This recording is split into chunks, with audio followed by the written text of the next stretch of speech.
the door. We are free. But many Christians are still. Bakit?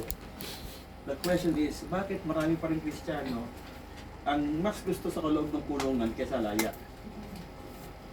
This is the we need to decide for. Ito yung ating dapat pag-desisyon sa pagbuhay, no? Ito yung ating pag-uusapan. Tingnan niyo po yung pamagat, no? Ito, but before that, ang Alcatraz po, ito yung pinaka-safest. Oo, pinaka-safe na yan. Ano yan? The most secured penitentiary facility ng Amerika. Yan. Island siya, island. Hindi natin, kung may makatakas ba yun, wala, no? Yan po yung Alcatraz. Mayroong pelikula niyan Escape from Alcatraz. Ang bida po ay sino ba yun? Makandaan siya. May napanood. Pasod, nalabutan yung pangalan niya. Ito yung pamagat natin, no? The prison cell is open. What are you doing inside? What are you doing inside? Kagaya nung ating unang picture. Bukas na yung kulungan. Anong ginagawa mo sa loob? Ano ba, mas masarap sa loob? O mas masarap malaya? Kaya, siyempre. Diba? Manggatang tikaya. This is the question that we need to answer. Ano mas maganda? Nasa loob ng kulungan?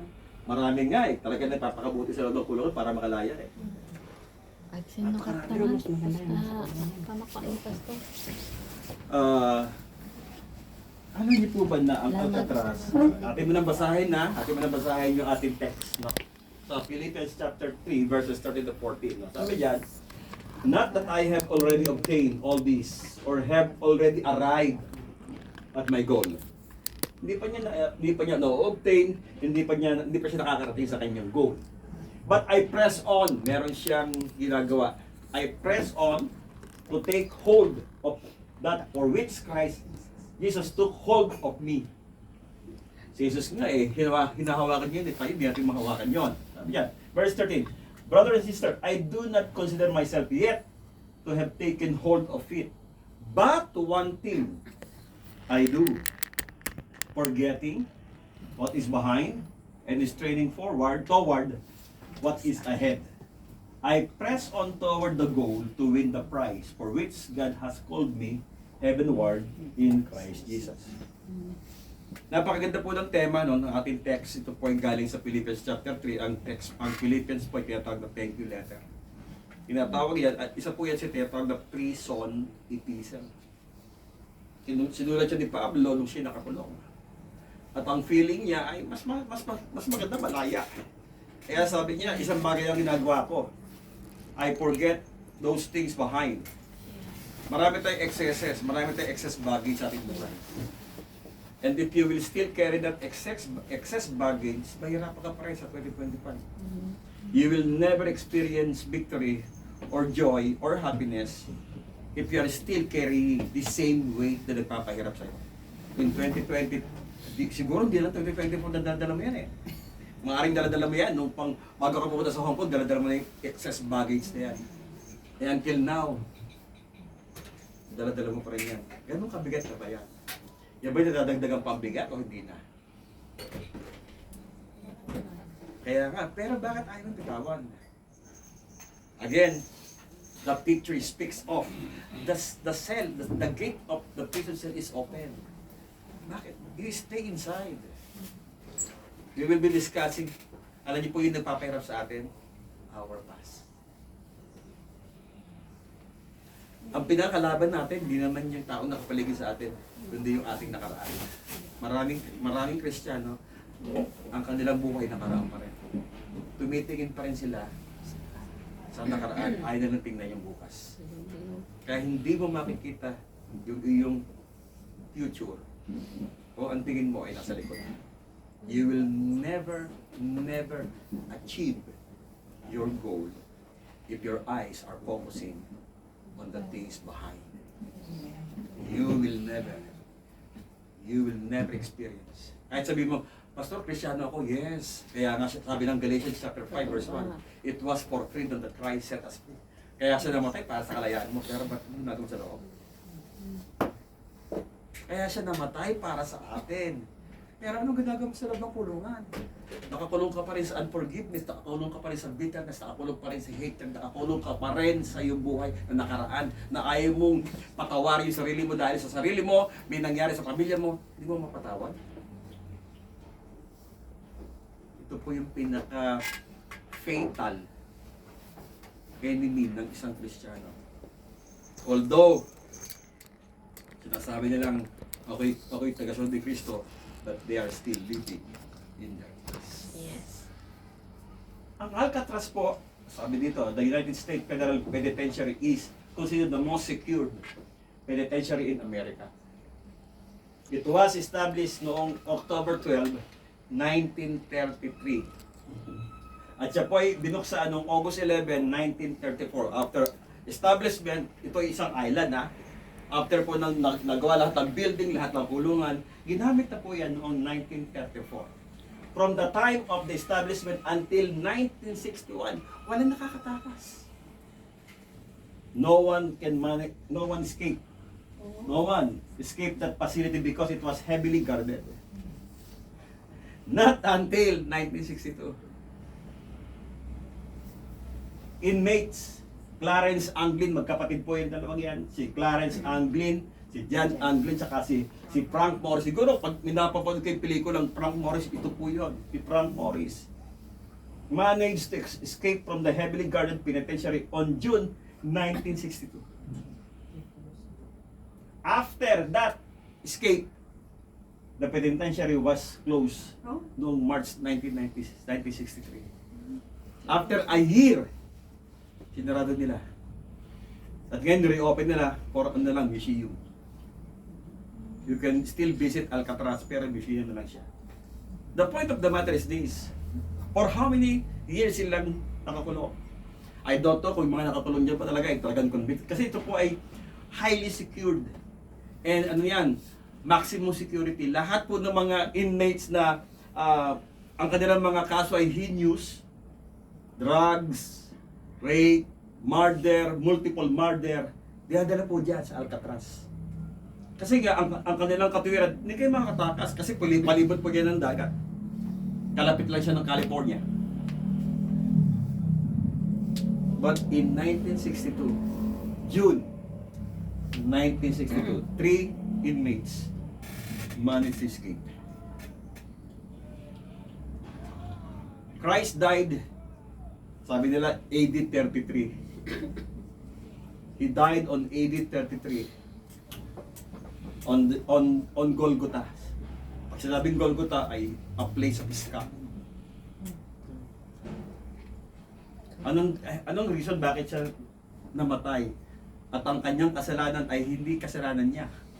Dinala niya yung kasalanan mo at kasalanan mo. And he died on Calvary.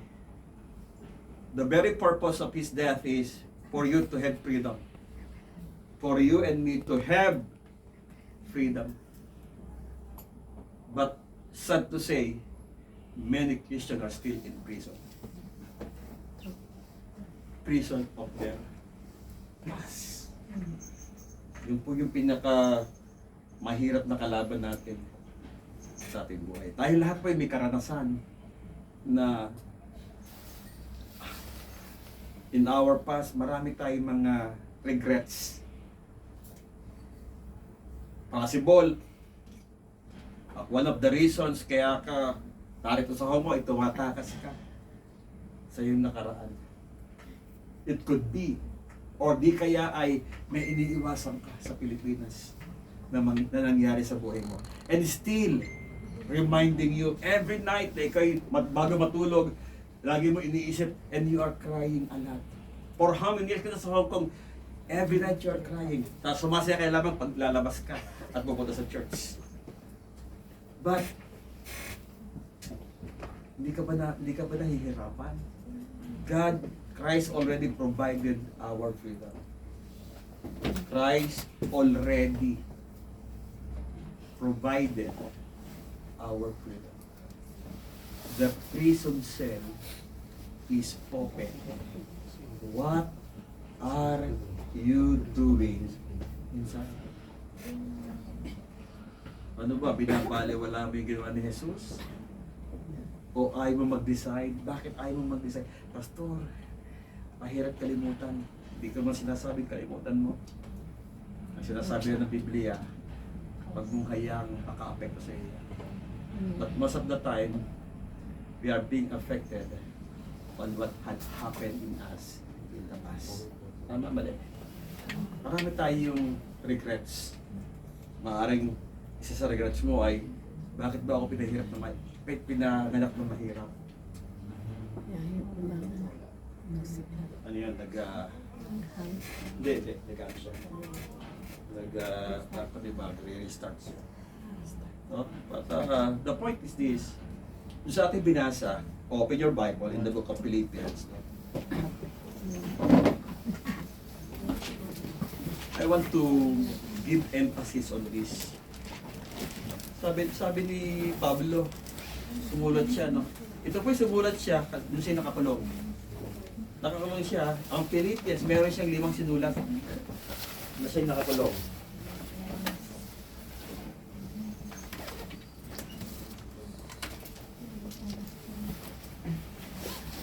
Sige po, habang yung po niya. Ephesians? Chapter 3, verses 30 to 40. 3, 13 to 14. Ephesians? Philippians. Ephesians. Philippians po.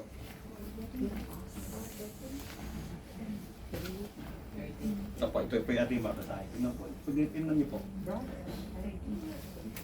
Sabi niya, not that I have already obtained all this. Hindi pa naman niya naaabot eh. Sabi ni Pablo, di ko pa naman naaabot yung mga pangarap ko eh. Or have already arrived. Hindi pa ako nakakarating doon. Again, ito lagi ko sinasabi sa inyo. There are 2 things happen when we are waiting. Diba? Yes. 2 things happen when we are waiting. Ano yun? Mainip ka o ma-excite ka. Pag nag-aabang ka, and most of the time, ang tendency, mainip tayo. At kapag nainip ka na, nawawala na yung iyong hope. Darating pa kaya yun? Parang hindi na. Alisan na ako. Darating pa kaya yun? Yung aking pangarap? Darating pa kaya yun? Yung aking ibinig sa buhay na ito?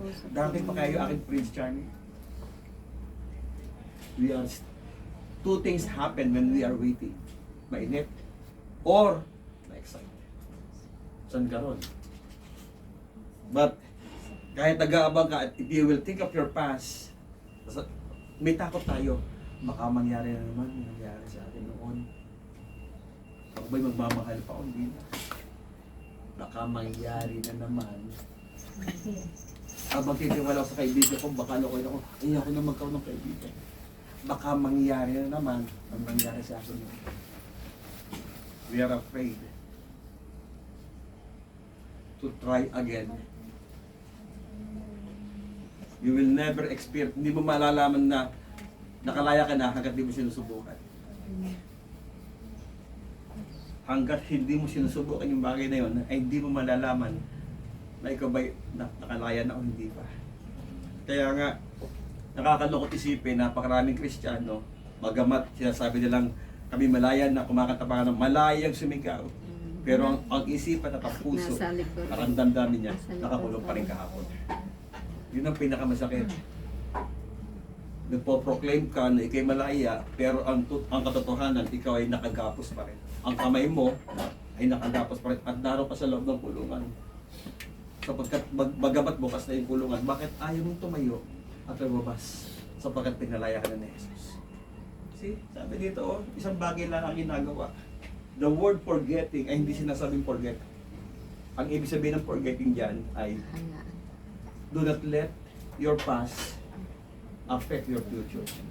Do not let your past hinders your future. Hindi sinasabing forgetting.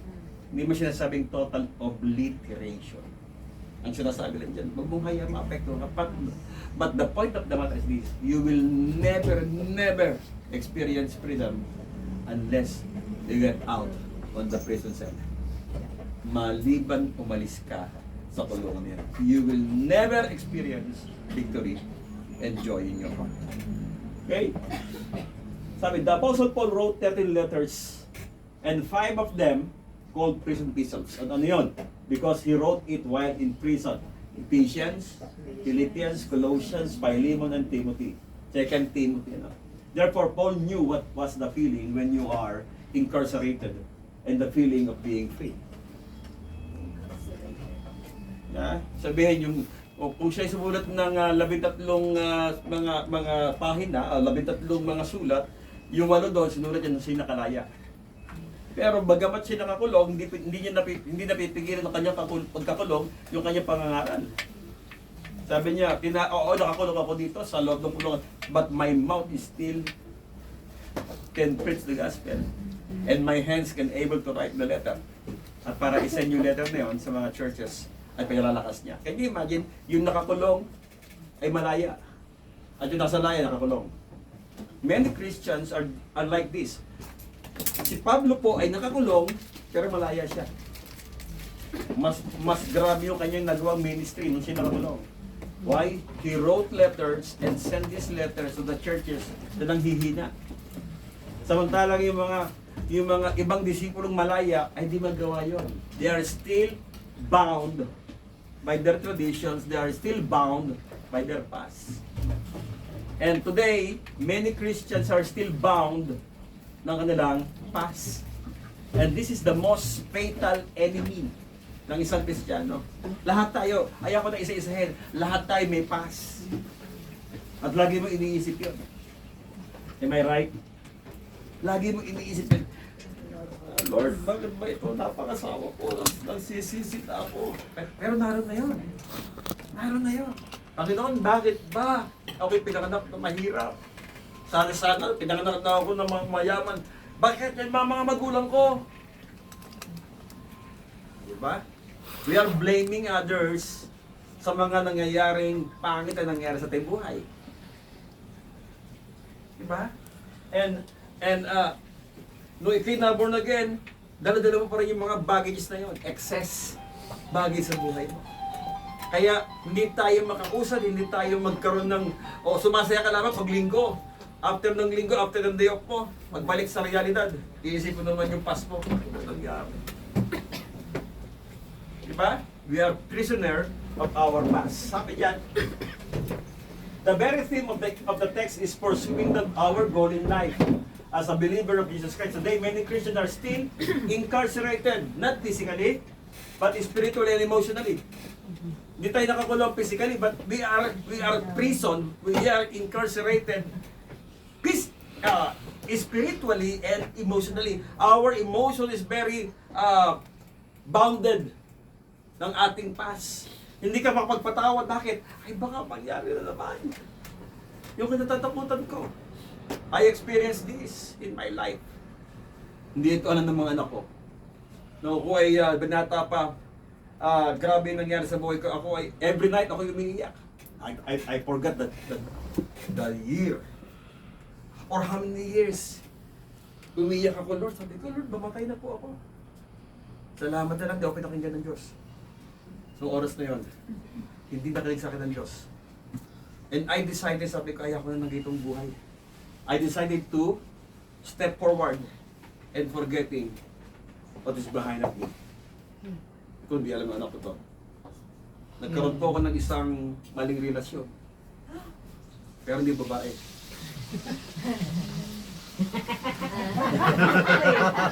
Hindi gagawin.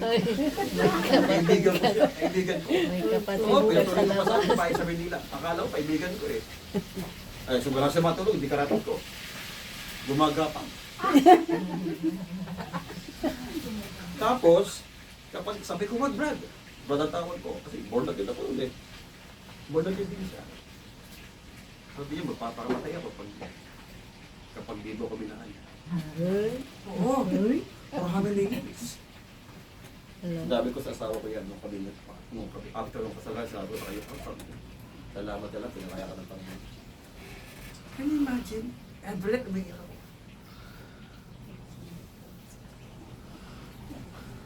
Sabi ko doon, gusto ko mamatay. Ako ba'y kailangan mo pa? Tinanong ko pa rin, Lord, ako ba'y gagamitin mo pa o hindi na? Kung gagamitin mo pa ako, palayain mo ako. Gusto ko lumaya. Gusto ko na lumaya. At dumating yung time, pagkakataon sabi ko sa kanya, ayako na. Kung gusto mong magpapatay ka, pero alis na ako. Lalayasan na kita. Doon ako'y umalis sa kanyang poder. Nakalaya ako. Ang kailangan ko pala ay desisyon.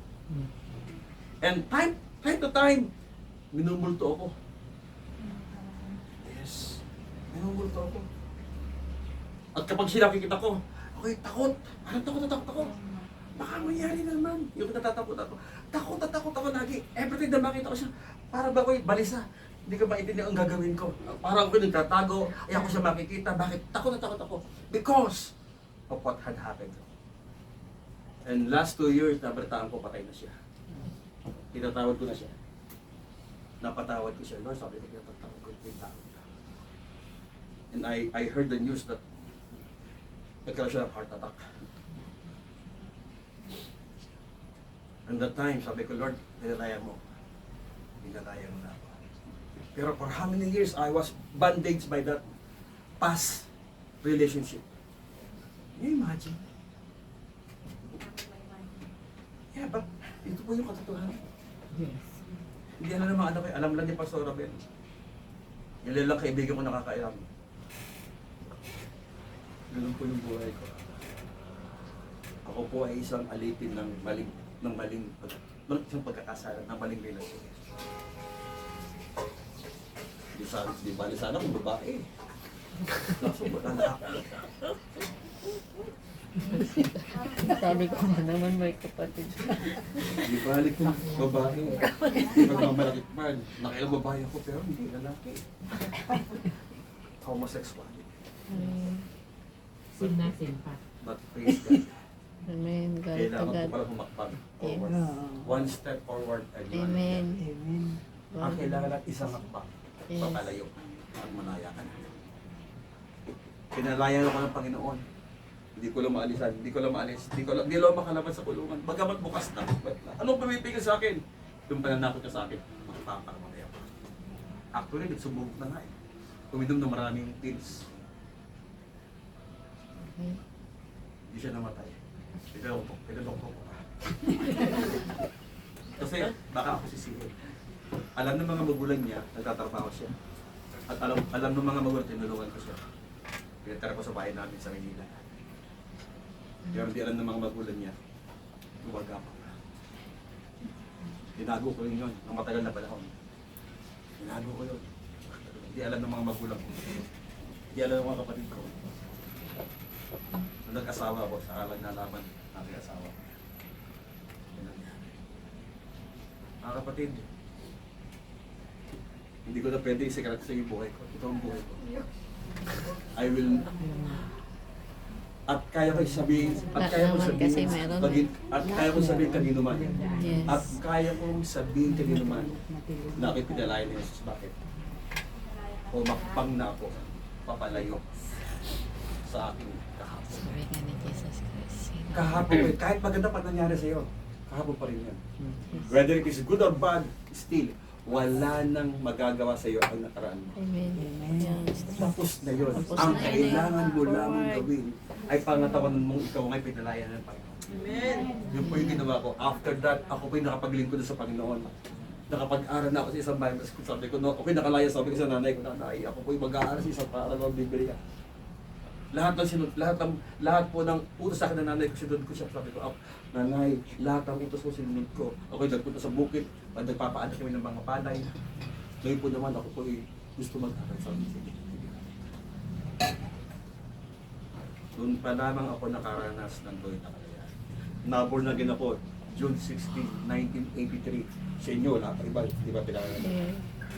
I was, the Lord caught me. The Lord caught me. Ako'y hinuri ng Panginoon, June 16. Sa isang paaralan sa Maynila, sa Mandaluyong. Sa, yun po ay RTU, Rizal Technological University. Dati po ay RTC, Rizal Technological Colleges. No, ko ay pag unang pasok namin, di ba, usually pasok kayo June 14. Pagpasok namin, wala pa yung professor. Yung isa kong kaklase ko, nagpipreach. Sa unahan, nakinig ako.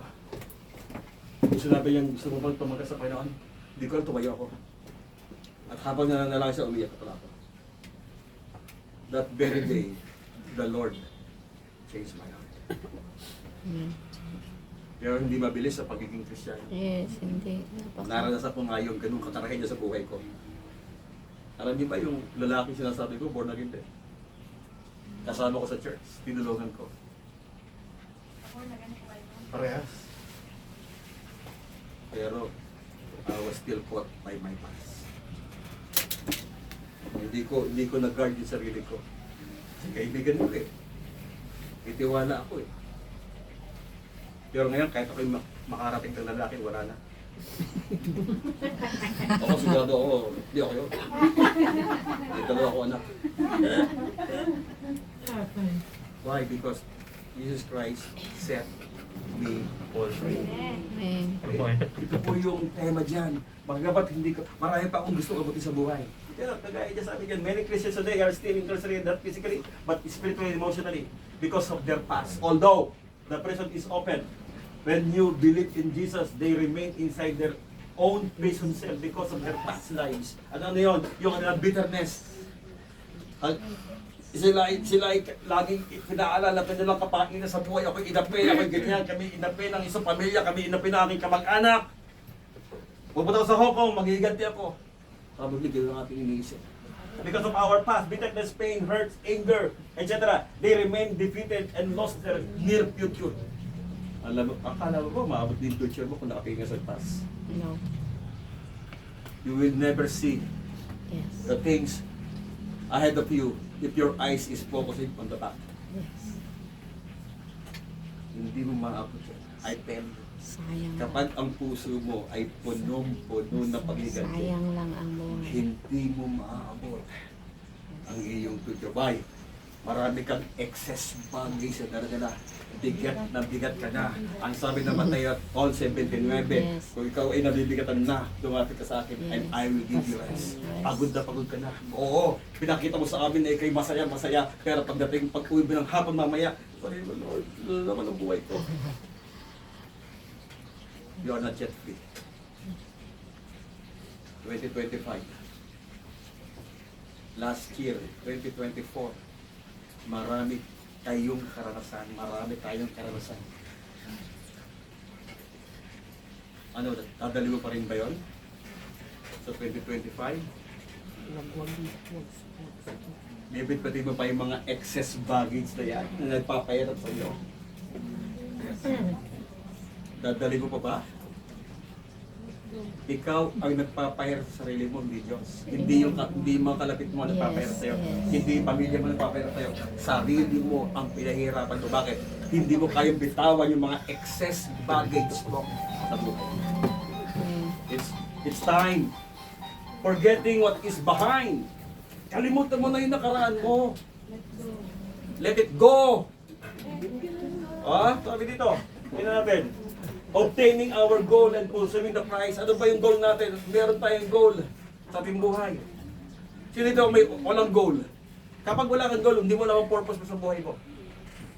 If you don't have any goal in your life, hindi mo alam ang purpose mo sa buhay mo. Lahat tayo may goal.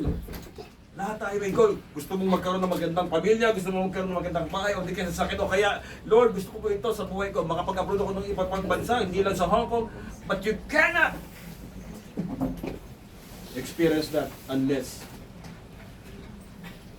you remove extra baggages in your life. I tell you, sabi ko nga sa'yo, na-experience ko po ito. I'm saying this because I experienced it. Siguro kung di ako umalis doon sa relasyon na yun, wala ako dito. Hindi ako nagpapastor. Kung hindi ako umalis sa maling relasyon na yun, hindi ako pastor. Naka-may age na ako. Alam niyo po ba yung HIV? Hair is vanishing.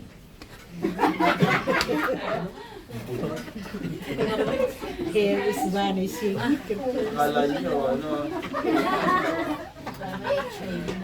alam niyo ba yung AIDS? Kakalbo pala. Alam niyo yung AIDS?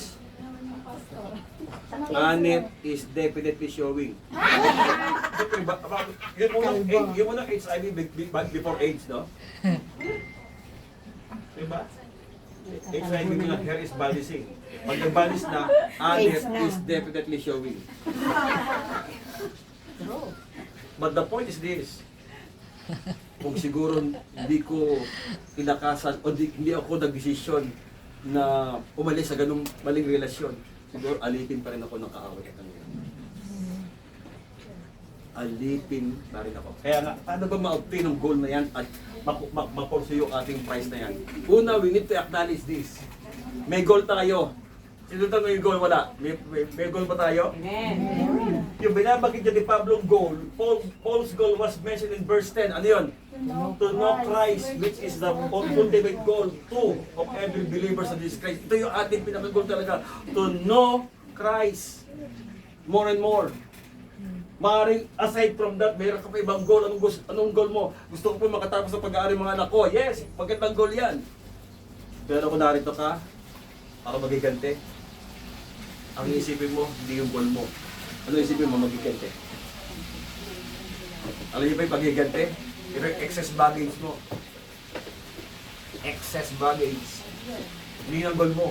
Ang goal mo, kaya papunta ka sa Hong Kong, ay para makaipon, para yung pamilya mo, may iahin mo sa hirap, at hindi para magigante. Kapag ang goal mo, kaya ka sa Hong Kong, para magigante, hindi mo magaganap yung goal mo na mapatapos ang anak mo. Bakit? Ang iisipin mo, magigante ka. Those are excess baggages sa buhay. Sabi nito, ano yung kanyang goal? To know the power of His resurrection. Ito yung gusto niya mangyari. Gusto ko makilala si Kristo. At ano yung nakapaloob doon? To know the power of His resurrection. To participate in His suffering. At to becoming like Him in His death. Every one of us has a goal in life. It could be a better family, a new house, and a car. You need to acknowledge your goal. First and foremost, you need to acknowledge your goal. Kung gusto mo magkaroon ng isang magandang bukas, i-acknowledge mo yung goal mo. Ito na rito. Sa Hong Kong. Pastor, para po magtrabaho, tama naman lahat. Lahat tayo. Wala nang susubikat ang mahirap. Lahat nang susubikat ay yuman-yaman. Pero kapag ang iniisip mo, bagamat yun ang iniisip mo, meron kang goal, anong goal mo? Kapag tapos, pero nahahati yung goal mo, bakit? Gusto mo magigante. Pag yumaman na ako, yuman ang api sa amin. Yung mga ng api sa amin. Sila naman ako. Sabi isang OFW, in English niya eh, bullet someday, you will giant me. Ano yun? Bullet someday, you will giant me. Balang araw. Bullet. You will giant me pag mamalaki mo.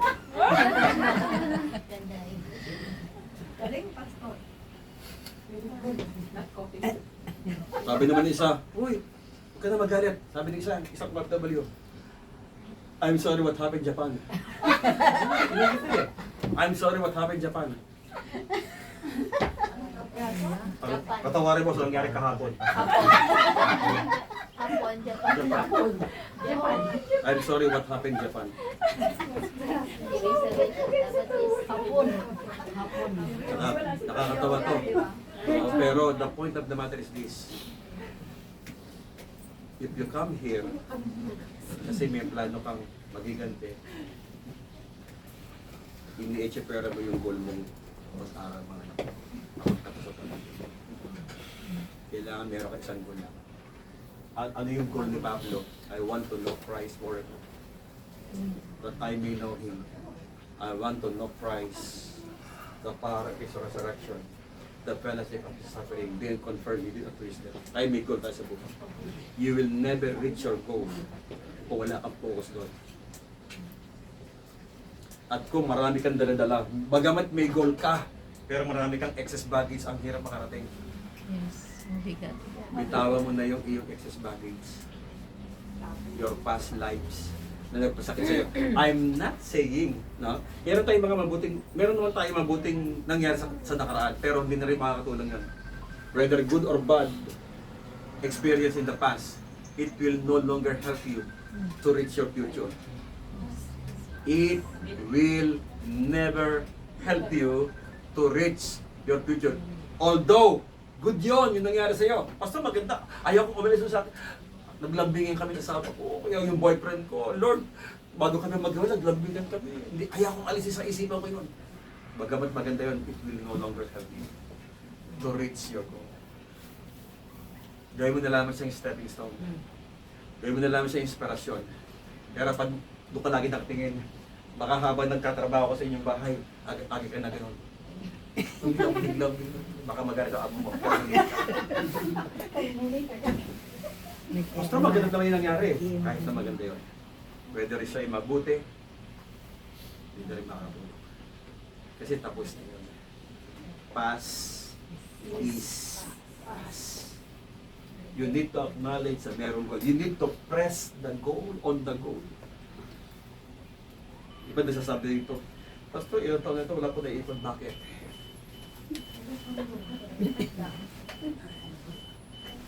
Tandaan niyo po ito. Tandaan niyo po ito. One at a time. Hindi mo pwede pagsabi-sabihin niya. One at a time. Marami kang goal eh. Napakadami mo. Ano ba talaga yung pinaka-goal mo sa buhay? Yes, dapat You isa need lang. to assess your goal. Itong January 1, mamayang gabi pag uwi mo, i-assess mo. Ang dami nakalista sa yung goal eh. Ang dami. Ano ba priority dyan? SSS. Assess. I-assess mo muna yung goal. Dami mong goal eh. Ito gusto ko, ito gusto ko, ito gusto ko. Ano ba talaga? Sa sobrang dami wala naabot. Yes. Yung iyan. Plus your excess baggage pa. Kasi puro umpisa. Yung nakaraan mo. Nangalakay sa SS mo. Hindi mo mararating yan. Ang Every una mong year gagawin, yan, hinumulan remove the ng excess 1 year. baggage. Lord, kaya ko na maging mabigat ang buhay ko. Yes. Then, focus. Ano ba, Lord, ang gusto mo? Kung ang gusto ko muna sa akin, gusto mo sa akin, Panginoon, ay ang mapag-aral yung mga anak ko, yun muna, huwag muna magpagawa ng bahay. Paaralin mo muna anak ko. Pag nakatapos siya, one na yun, nagawa mo na isa. Basta, one at a time. Yun ang bahay mo. After ng bahay mo, ano naman, mag-ibo ka sa sarili mo. Hindi lahat ng panahon, Yes. kasama mo anak mo. Yes. Hindi lahat ng panahon, tutulungan ka na anak mo. Yes. Meron din silang pamilya. You need to save for your own. Hindi tayo nagiging madamot. Hindi tayo nagiging madamot. Kailangan din, mga kapatid, kailangan alamin mo kung ano ba yung gusto mo at ano yung kailangan mo. Ang problema, maraming OFW. Mas binibili yung kailangan, mas binibili yung gusto kaysa kailangan. Wag mong bilhin yung gusto mo, ang bilhin mo yung kailangan mo. Iba yung need sa want. Many Christians are buying their want, not their needs. Yes. Ang cellphone mo, Awan cellphone mo. Oppo, mas maganda yun, gumagana. Kesa iPhone. Ipon. Yun namang Apple at Oppo, pagbibigay ng tamang oras din, magbibigay naman ng tamang messages yan. Hindi naman gumaganda ang messages pag naka-Apple ka. Yes. Parehas Diba? lang. Okay, honor, no. Tingnan Whatever cellphone you have, at kung sa mga nagpapangsyon pa, saka na ka naman na bumili nung iPhone 20. Kasi wala pa naman. 16 na nakalabas 16. Mag-ipon ka muna. Kailangan mo na, bago ka magkaroon ng iPhone, mag-ipon. Yes. Ipon. See, if you want to press on the goal, una, i-acknowledge mo yung goal mo. I-acknowledge mo yung goal mo. Tanong, ay kung wala kang goal, anong pinipress mo? Magiganti? Kung wala kang goal, anong pinipress mo? Ba't narito? Tanongin mo sarili mo. Kung wala kang goal sa sarili mo, kung wala kang goal sa pamilya mo, kung wala kang goal sa buhay mo, ba't narito? Tama? Kailangan i-acknowledge mo na may goal ka. Kapag may goal ka, doon mo i-focus yung goal mo, yung sarili mo, i-focus mo doon. Lahat ng iyong strength, i-focus mo sa goal mo. Si Pablo, ang goal niya, to be more like Christ. Kaya yung lahat ng ginagawa niya, nakafocus doon. I'm not saying na magiging kagaya tayo ni Pablo. Na huwag ka nang magtrabaho, magbasa ng Bible araw-araw. I'm not saying that. Iba kasi yung calling ni Pablo. Iba yung calling sa atin. But the point of this discussion is this. If you have your goal, focus your goal your mind on your goal. Hindi yung iba't iba. Kasi nangyayari, may goal ka, pero nakatingin ka dito. Ano mo matutumbok yung goal mo? Nakatingin ka sa kaliwa, nakatingin ka sa kanan. Hindi ka magtingin sa straight. Ito yung goal ko. Doon ka tumingin. Huwag dito, huwag diyan. Ayan, kasi ang ganda nun eh. Ayan, ganda kasi nun eh. Hindi mo mararating yung goal mo kung saan ka saan nakatingin. Tama? Tama. Assess yourself. Mamaya pag uwi mo, Lord, ano ba talaga ang goal ko? Tumakas? Sa pamilya mo? Sa relasyon mo, kaya ka narito sa Hong Kong? May iniiwasan ka sa Pilipinas, kaya ka umalis sa Pilipinas? Hindi goal yun. Pagtakas yun. I-single mo yung isipan mo mamaya. Lord, i-assess mo ako. Ano ba talaga ang goal ko? Ba't ako narito? Abdungin mo sarili mo. Ba't ba ako narito? At kapag confirm na yung goal mo, yan, i-pursue mo. Press on! Go. Pangalawa, mahal ko po kayo, di ako galit ha. Kasi ito po yung nakikita ko sa maraming kababayan dito. Ang church na ito ay para tumulong sa kababayan. Hindi lang tayo nag-aaral ng Biblia. Isa pa rin po layo yun ng church ito ay makapagturo tayo na itama ninyo yung goal nyo. Matulungan natin yung ating kababayan na kung sa may maling mga pananaw, itama. Okay? Hindi lang to pag-spiritual. Kailangan natin matuto sa ating pamumuhay. Kailangan i-assess mo ang iyong goal. Ano ang number 1 doon? Ano yung pangalawa? And one at a time. Huwag mong pagsabay-sabayin yung gustong mangyari sa buhay mo. Kasi wala kang maabot. Isa-isa lang. Kapag nagawa mo na isa naman. Nagawa mo na yung ikalawa, yung pangatlo. What is the priority in your goal? Pangalawa. But before that, sabi yan, meron kasi si Pablo, meron siyang goal, no? Ito yung pangalawa, no? Forgetting, ito yung nag-o-oppose sa ating goal. Meron kasi tayo nakaraan. Ito yung mahadlan sa ating goal. Minsan, ang naisip mo, hindi yung goal mo, kundi yung may mga nang api sa atin. May mga nang aliposta sa atin.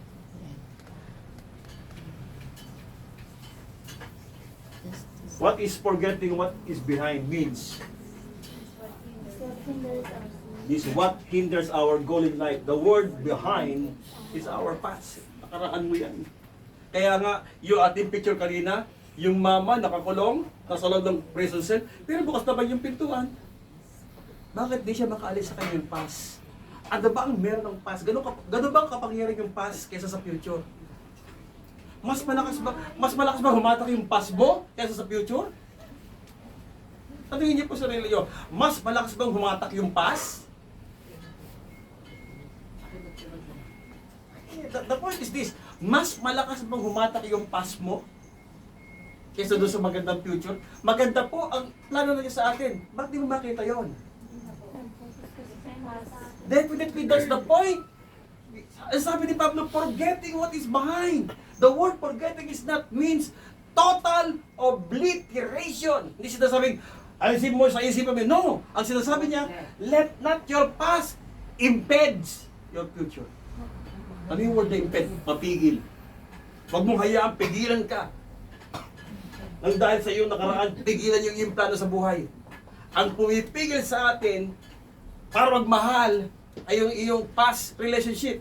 Ayoko na magmahal. Bakit? Baka mangyari na naman. Ang pumipigil sa iyo, bakit ayaw mo magkaroon ng isang kaibigan, ay dahil may nangyari sa iyong past. Ang pumipigil sa iyo, bakit ayaw mo magtiwala sa iba, ay dahil may nangyari sa iyo sa past. Tama? Yun ang pumipigil sa iyo. Bakit hindi ka makapag-open? Hindi ka makapagbukas ng iyong damdamin sa iba? Bakit? Kasi nangyari sa akin isang taon yan. Paulit-ulit na lang ba? Depende sa iyo kung gusto mo ulitin.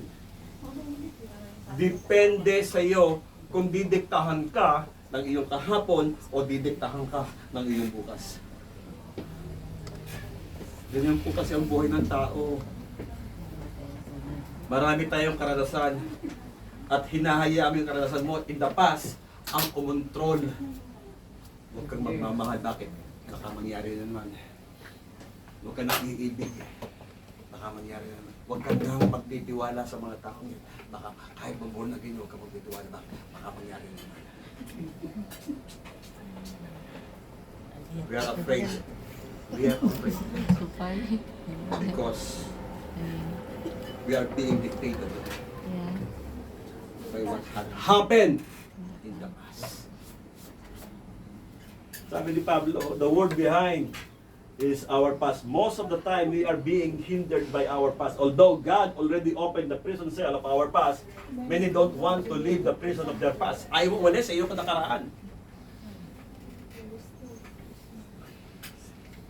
Many don't want to leave their past. They are still the prisoner of their past. What he's saying is to forget. Does not mean total obliteration, but rather he is saying, let not the past life hinders or impedes your goal to your future. That is the meaning of forgetting what is behind. Hindi sinasabing blankohin mo na yung isipan mo. Bah, marami tayong magandang memories. Pero past pa rin. Huwag mong hayaan yung good memories mo ang makapigil sa iyo sa iyong future. Ang sinasabi lang ni Pablo, huwag kang mamuhay sa kahapon mo. Huwag kang mamuhay sa kahapon mo. Do not dwell in the past. Sabi ng Isaiah, do not dwell in the past. See, I'm doing new things sa iyo. Isaiah yun. Basahin niyo po sa Isaiah. Do not dwell in the past. I will show you good things. Kapatid, ang goal po ay hindi pa nangyayari. Dapat may goal tayo sa buhay. Lagi mo ang goal ko sa sarili ko. Hindi na personal. Sa pamilya ko at saka sa church. Hindi lang goal ko sa sarili. Wala na ko. Oh, gusto ko yung bang. Alam niyo po, kwento ko lang, nung maliliit pa sila, Joy, elementary pa sila, pinanong ko sila, anak, anong gusto mo mangyari? Anong gusto mo paglaki? Siya lang yung nagsabi sa anak ko na gusto niya magpastor. Si Joy lang. Siya lang nagsabi. Nakakita niya yung paghihirap namin mag-asawa bilang pastor. Alam niyo po ba yung aking unang pastorate sa Lilo, Laguna? Grabe yung aming buhay mag-asawa. But, we still stand as a pastor. Kahit nahirapan kami. Alam niyo po ba allowance ko sa isang linggo? May anak ako isa, panganay ko pa, wala pa si Jojo no? Ang allowance ko po ay 250 pesos a week. A week. Ako po ay nagbibigay ng tithes ko. Magkano tithes ko doon? 25. Sabi ko sa sarili ko, ang tithes ko, doon din ang offering ko. So, ibig sabihin, 25 plus 25. Ang tithes ko, 25, ang offering ko, 25 din. So magkano aking nialis sa aking pera? Meron ako 250. Magkano inaalis ko? Magkano matitira sa akin? For how many years ganun po allowance? Sumuko ba ako? Hindi. Bakit? Hindi naman yung aking goal eh. Minsan may lumaga sa aming kabataan, alas 10 ng maga. Nasabihin, magkakapagpento sa akin. Abot na alas 11, abot na alas 12, hindi mo pa kakainin. Kakainin ko po yun. Sasabihin ko sa asawa ko, magsahin ka na. Hindi ko sila kakain. No? Ay, hindi sila namin eh. Eh, pagtago yan ko, kakain na.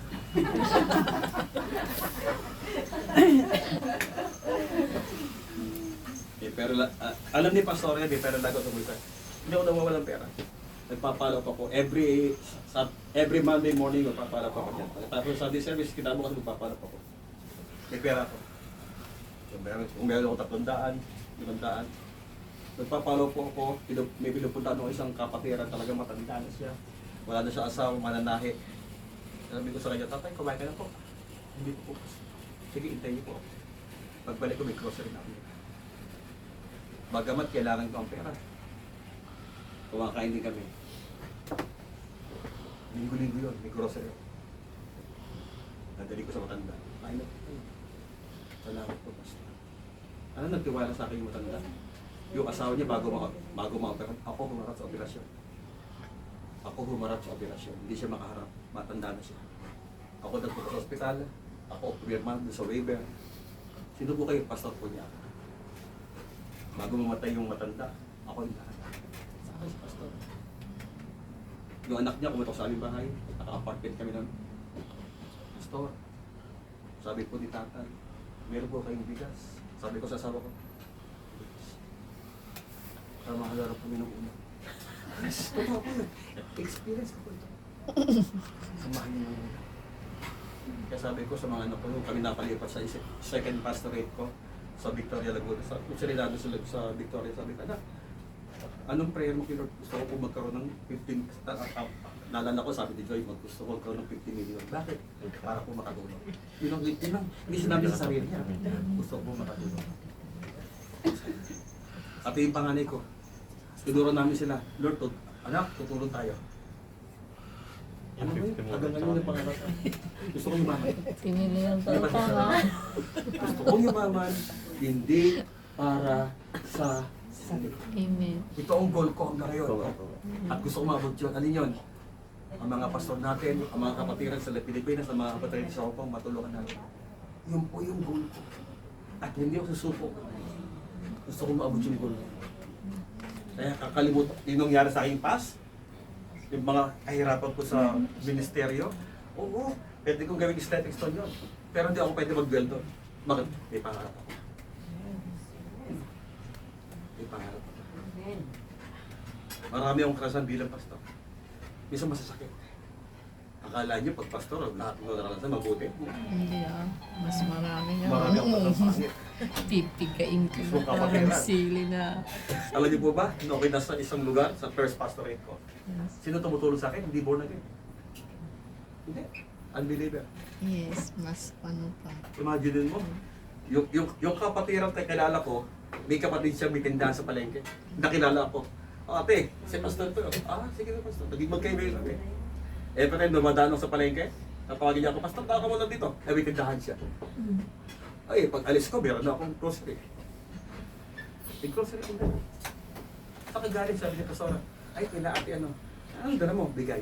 May bigas, may noodles, may kape, may suman. Nag-birthday ako. Sino naghanda sa akin? Hindi Kristiyano. Hindi ko mga ka-member. Ang naghanda sa akin, ang believer. Pastor, happy birthday ko. Hindi na akong cake. Sumama pa loob ko. Gusto ko sumama loob ko. Bakit? Ito bang inaalaga ako? Hindi lang ginawa sa akin yun. Hindi kayo sa Laguna. Kayo. I'm saying my Ay, past. kayo. March 8, March 8. Pero hindi na ginagla. Lapit na, Para lapit magalit na. Hindi ako nagalit sa kanila. Ako po'y nag-transfer ng lugar sa Victoria. May second pastorate sa Victoria Laguna. See? Akala nyo pag pastor, maganda lagi. Hindi. Marami kayo may iniiyak. Yes. Hanggang kayo umiiyak kami ni pastor. Why? Hindi para sa aming sarili. Mga tao. Para sa mga kapatid natin. Bakit? Kailangan kong kalimutan pa rin yan. Gusto ko lang siya maging stepping stone, but not dwelling on my past. Whether good or bad, hindi ako pwede mag-dwell sa past ko. Bakit? Hindi na makakatulong sa akin. The word is forgetting what is behind. May goal tayo. You need to acknowledge your goal. You need to press your goal. But remember this, yung goal mo hindi mangyayari kapag nakatingin ka sa kakabog mo. Do not look back. Bakit? Tapos na yun. Marami nag-aabang sa future mo na mas maganda pa. Ayaw maganda yun. Nakakita naman ng tao na lumalakad pa diretso pero ang kanyang mga mata nakatingin sa likod. Hindi niya alam na may kanal. That's true. Karamihan po ng mga taong nakatingin sa likod, napapahamak. Wala pa ako nakikita ng taong nakatalikod. Ang kanyang katawan nakaharap dito, pero ang kanyang mga mata nakatingin dito. Wala pa ako nakikita ng taong hindi na disgrasya. Nabangga, nahulog sa kanal, nadapa. Laging failure po. Tanya nyo, laging failure kapag nakatingin ka lagi sa iyo past. Let's all wake up. That is your past life. Tapos na yun. Gising tayo. May future. Yun nga lang kami ito. Dali mo ba yung mga excess baggage mo in the past? The decision is yours. And number 3, but Paul summarizes his past. Alam niyo, may achievement siya eh. Meron siyang achievement sa kanyang buhay. Ano sabi niya una? Sabi niya, I was circumcised in the 8 days for the tribe of Benjamin. Grabe, no? Ito yung kanyang, sinabi niya yan sa verses 4 to 9, same chapter ha. Philippians chapter 3 verses 4 to 9, sinabi niya yan. Sabi niya, I was circumcised on the 8 days kasi ganoon po ang mga Hudyo. After nakapangakana nila, bibilang lamang after nung walang araw, tutulera sila. Then sabi niya, I am from the tribe of Benjamin. Dalawa lamang ang purong Hudyo. Dalawa lamang ang purong full-blooded Jews. Benjamin at saka Judah. The rest of the 12, the 10 tribes ay hindi. Dalawa lang ang puro. Si Jesus Christ ay Judah. He is from the tribe of Judah and he is from the tribe of Benjamin. Dalawa lang silang puro. Kaya sabi niya, I am a Hebrew of Hebrews. Sinabi niya, credential niyan. Achievement niyan. Sabi niya, I am a Pharisee. Oh, pure siya. Pero, ito matinding ginawa niya. Persecuted the church. Pinagmamalaki niyan. Pinagmamalaki niyan, I persecute the church. Pinagmamalaki ni Pablo, basahin niyo po. Yes, Pero sabi niya, yun. sa verses, yan, tignan niyo po. I will read sa verses 6 to 7 hanggang 9. Sabi dito ha, basahin ko po. Sa verse 7. After sabihin niya yung lahat ng kanyang achievement at saka yung credential niya, sabi ng verse 7. But whatever were gain to me, I now consider the loss for the sake of Christ. What is more, I consider everything a loss because of the surpassing worth of knowing Christ. Sa kanya mas malaga ang makilala si Kristo kaysa achievement niya. Ito yung credential niya. Kayo may credential kayo. At bisan, pinagmamalaki niyo yun. Oo, maganda naman yun. Hindi sinasabi, kalimutan mo na, sunugin mo yung lisensya mo, sunugin mo yung diploma mo, hindi sinasabi yun. Hindi sinasabi yan ni Pablo na sunugin mo yung lisensya mo, sunugin mo yung iyong diploma, sunugin mo lahat, yung mga picture ng iyong nakaraan, hindi sinasabi yan. Ang sinasabi lang ni Pablo, huwag mong hayaang ito pa rin ang makadlag sa'yo. Huwag mong hayaang pigilin ka na marating mo ang iyong kinabukasan dahil lamang ikaw ay namumuhay sa iyong nakaraan. Ang sinasabi niya, go on, move forward. Hindi pala move on. Pag move on, umalis ka lang sa isang lugar, Oo. hindi ka doon kumilos. Yes, hindi ka Kailangan lang. move forward. Yes. Lumipat Kailangan ka move lang forward. Yes. Hindi just move on. Okay? Sabi pa yan. But whatever he accomplished in the past, now he considered it rubbish because of the surpassing grace given to him by Christ. Given to him by Christ. Kapatid, may goal ka, i-pursue mo. Kalimutan mo yung nakaraan. What hinders you to achieve your goals is your past. Hindi yung kapitbahay mo humahadlang sa'yo. Hindi pamilya mo humahadlang sa'yo. Yes. Ang humahadlang sa'yo, sarili mo. Dahil meron kang pangit o naging magandang karanasan in the past na pinipilit mong i-apply ulit sa iyong future. Hindi na pwede yan. We are not living. Sabi, may isang kante, di ko lang kasi nakumante. Yes. I'm leaving yesterday behind. Kasi bakit? Siguro alam nung kumanta na, para na makakatulong. Hindi na makakatulong yung aking past relationship. I'm leaving yesterday behind. Diba? Si Kino ang kumanta nun, si Kino. Kino ang kumanta nun. I still remember that name. Siya ang kumanta nun, si Kino. At ang tungkol nun ay yung kanyang past relationship na ano siya na despair sa pag-ibig. Pero sabi niya, I'm living yesterday. Kapatid, ito din sa ating buhay. Hindi ka makakausad. Hindi ka makakausad. You will never move forward if you are walking backward. You will never see the future if your eyes and your heart is focusing on your past. The prison cell is open. Kapatid, bukas na po yung kulungan ng nakaraan mo. Labas ka na yan. Okay? Kung ano nagpapahirap sa iyo, ay yung anger mo, hatred mo, unforgiveness, bitterness, magpalaya. Palaya ka. Third, pursuing the prize. Ano yung prize na yun? When you reach your goal, there is a prize. Yes. Sino ba makikilabang ng prize pag na-reach mo yung goal mo? Okay. Ikaw rin naman. Yes. Alam mo, hindi na ikaw makikinabang yan. Those, your loved ones, makikinabang ng iyong. Pero, maapekto din sila kapag ang inisip mo lang lagi kahapon. Hindi mo maabot yung goal mo, maapekto rin yung pamilya mo. Pero kung ikaw ay magpupursue ng iyong prize, kasi na-reach mo yung goal mo, sabi yan, when you reach your goal, there is a prize awaiting us. This is the reward set by Christ to those who will walk according to His will. Sabi na verse 10, that I may know Him and the power of His resurrection and the fellowship of His suffering, being confirmed even unto His death. Sabi yan. All of us who believe will reach the final reward, which is being with Him. The very reason why we are still in this world is to prepare us. Kaya ka narito, prepare us. God is, ito pong lugar na to, itong mundong to ay place of preparation. Hanggat hindi ka pa handa, dito ka pa sa mundong ito. Hanggat hindi mo na-realize na may magandang future, hindi mo maabot yung bukas. Ano yan? Oh.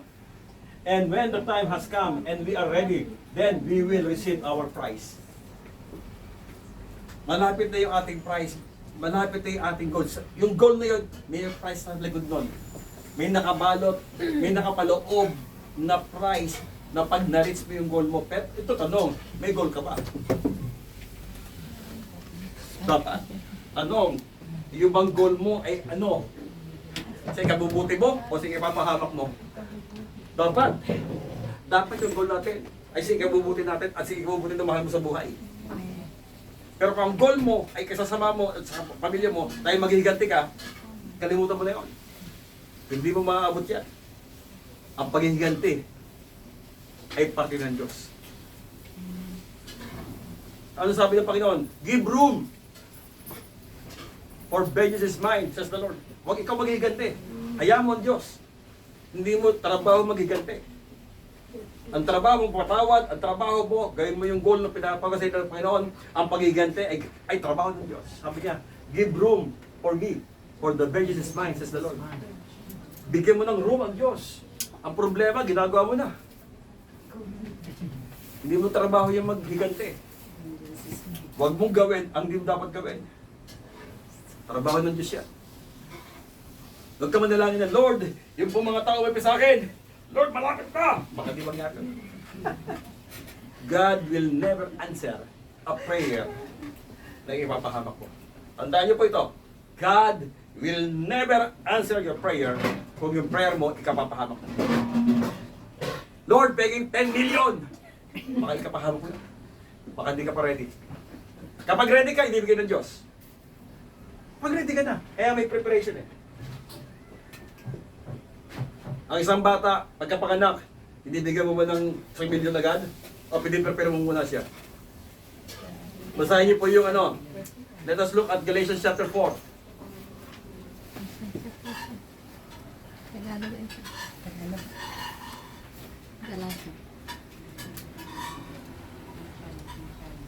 Galatians, Ephesians, after po ng 2 Corinthians ang Galatians, chapter 4, verses 1. And ano po? Ano sabi diyan? Anybody see? Pakinggan niyo po. Galatians 4:1. Think of it this way. If a father dies and leaves an inheritance for his young children, those children are not much better off than slaves until they grow up. Until they grow up. Though they actually own everything their father had. Sa Tagalog po, ano sabi? Hindi ma-relate. Pakinggan niyo po. God, ibig kong sabihin, habang bata pa ang Tagapagmana, tagapagmana, hindi siya nakakahigit. sa isang alipin na kahit na siya ay may-ari ng lahat sa halip siya'y nasa ilalim pa ng mga Masiwa. at mga katiwala hanggang sa panahong dinakatlat ng kanyang ama. Opo. Sige, diretso po din. Gayon din naman tayo noon ay nasa ilalim ng mga tuntuning iniiral sa sanlibutan ito hanggang sa tayo'y dumating sa hustong gulang. Ngunit nang sumakit ang tamang panahon, sinugo ng Diyos ang kanyang anak na sinilang ng isang babae at mabuhay sa ilalim ng kautusan upang palayasin ang mga nasa ilalim ng kautusan. Yun na lang po. Okay. Ang sinasabi dyan sa Galatians 4:1. Kapag ako, kunwari ako'y mayaman, meron akong anak, Ate Marilyn, bata pa siya. Tapos kayo may mga pinagkakatiwalaan yung ama niya. Hindi ko muna ipagkakatiwala. Bagamat siya, kunwari, nagkumuha na ako ng last will of testament. Ang mga ngasiwa ng aking mga ari-arian ay aking anak. Pero bata pa siya. Pero siya ipangunahan mo na ng isang katiwala. Hindi pa niya pwede magdesisyon eh. Bata pa siya eh. Yung munang katiwala ang magdidesisyon para sa kanya. Sabalit, kapag siya namatay sa tamang edad, 18, siya na magdidesisyon at mga ngasiwa ng aking lahat ng ari-arian. Ganun po, may preparation. May preparation tayo. Bagamat ikaw ay may-ari, tayo po tigapagmana ng Diyos. We are co-heir of Jesus Christ. Kasama tigapagmana ng Jesus. Pero kapag yung tigapagmana, bata pa, walang pinagkaiba sa alipin niya. Susunod pa rin tayo sa mga nakataas. Kapag dumating na yung oras, nahanda na siya, nahawakan, yung pinamana sa kanya, siya na pagkakatiwalaan. Meron pong years of preparation. Hindi ko pwede, yung anak ko pinanganak, si Jojoy, nung siya bata pa, hindi ko pwedeng bigyan ng malaking halaga. Bakit? Hindi niya alam gusto sinyo. Baka nakawin sa kanya, mapahamak siya. Hindi siya nagbabaon ng 10 million araw-araw. 10 pesos. 10 pesos. Papasok sa school eh. What, 10 million? Ang gagawin niya doon sa 10 million? Hindi alaman ng bag niya, pera, hindi notebook. Baka ikapahamak niya. Ako ba? Magbibigay sa anak ko, hindi ka papahamak niya. Hindi ba siya handa? Ito po yung, meron tayong price na nagama sa atin. Pero we need to acknowledge first and foremost our goal. Kaya nga, how to reach our goal and to put our prices. Una, acknowledge your goal. You need to press on the goal. Yun na siya nasabi niya. Ikalawa, forget the things behind. Kapatid, kung ikaw ay alipin pa rin ang iyong sama na loob, hindi mo mararating ang bukas. Ay, ito, sasabihin ko pa sa inyo ng hatahasan. If you are still living in your past, you will never reach your future. No one reaches the future while looking backward. Mga kapatid, I challenge you. The prison cell is open. Bukas na po yung kulungan. What are you doing inside? Get out. As I conclude, are you ready to leave the prison cell of your past? Handa ka na ba? Are you sure? Amen. Dahil pagkatapos ito, iyak-iyak ka. Hindi ko malimutan yung nangyari sa akin. Sabi yan, no? Are you ready to leave the prison cell of your past? You need to decide for yourself. You will stay in the prison or you will leave. Sabi ng Galatians 5, it was for freedom that Christ set you free. It is for freedom that Christ has set you free. Stand firm and do not let yourselves be burdened again. Sino nagpapaburden? Ikaw. Do not let yourselves burden again by a yoke of slavery. Naging alipin ka na ng iyong nakaraan. Gusto mo pa rin? Gusto mo pa rin maging alipin ng iyong past? Kaya you need to decide. Do not pretend na malaya ka na, pero sa totoo nakatulong ka pa. Maging bukas ka sa Diyos. Alam niyo po, nung pong nakaraang mga, ilang ba taon na yun? I forgot. Tayo po, sabi, nagturo ko na isang overnight, I think overnight ba yun? Ay. Sabi ko, tapos na ang pandemic, marami pa rin nakamaskara. Tapos na ang pandemic, marami rin nakamas. Hindi yung basta ganun. Marami pa rin nakamaskara, nag-pretend. That they are okay, but the truth is, they are not. Let us remove our mask. Tumayo ka sa harapan ng Diyos, Lord. Search me! Ano pong meron sa akin na namamahad lang? God will tell you what. Yes. Ikaw yung alam mo rin sa sarili mo yun. Ano yun? Yes. Yes. Huwag mo Yes, nang pagpatigasan ng sarili mo. Yes. Alam mo sa sarili mo, ano yung humahad lang para hindi mo mabudyo yung future mo. Your family, your past relationship, hatred, galit ka sa binan mo, galit ka sa iyong mas sariling magulang. Bakit? Mas paborito ng nanay ko yung kulit ko kaysa sa'yo? Mas paborito ng atay ko yung bangalit kaysa sa akin? Look, wag na tayong mag-pretend. God knows what is our heart intent. Yes. Marami tayong excesses. Marami tayong extra baggage na dala-dala mo.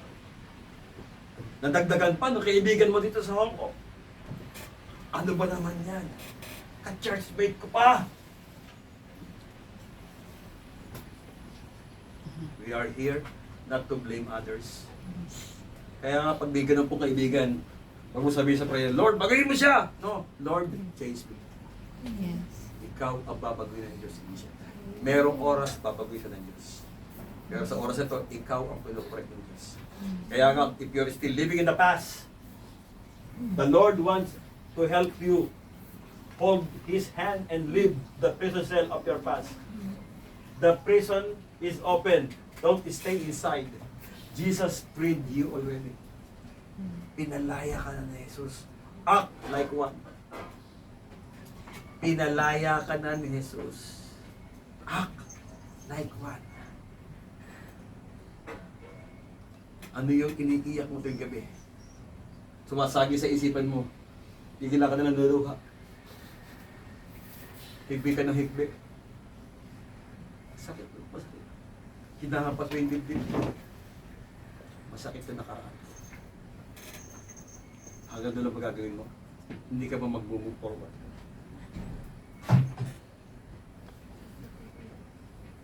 Hindi po ako makakaalis dito. Makapumunta dyan. Huwag niyo ako magdidasal. Hindi ako makakaalis dito. Look at the picture. So, ganyan. Nakaganon ka lagi. Pero bukas ng pulungan. Bukas yung pulungan. Marami masyadong ganyan. Ano mas masarap na kapulong? Pinapakain na. Libre ang food doon. Definitely. That's the point of the matter. Wala siyang price. There is no future. Wala siyang goal sa buhay niya. You want this? No. The decision is yours. The decision is all yours. God, Jesus Christ already made the way. When Christ died on the cross, He already made the way. But the decision to leave that prison cell is upon you. Pwede siya tumayo, lumabas. Why this man managed to stay? And why you managed to stay in your past? Ang kulungan na binabanggit dyan sa ating buhay, ito yung pisikal na kulungan. Ang binabanggit yung kulungan ay yung ating nakaraan. Marami pa rin Kristiyano nakakulong sa kulungan ng kanyang kahapon. Tandaan niyo po, kung di ka na tayo at mag-decide, Hindi ka makakalaya. Isa yung buhay. Can we all rise up?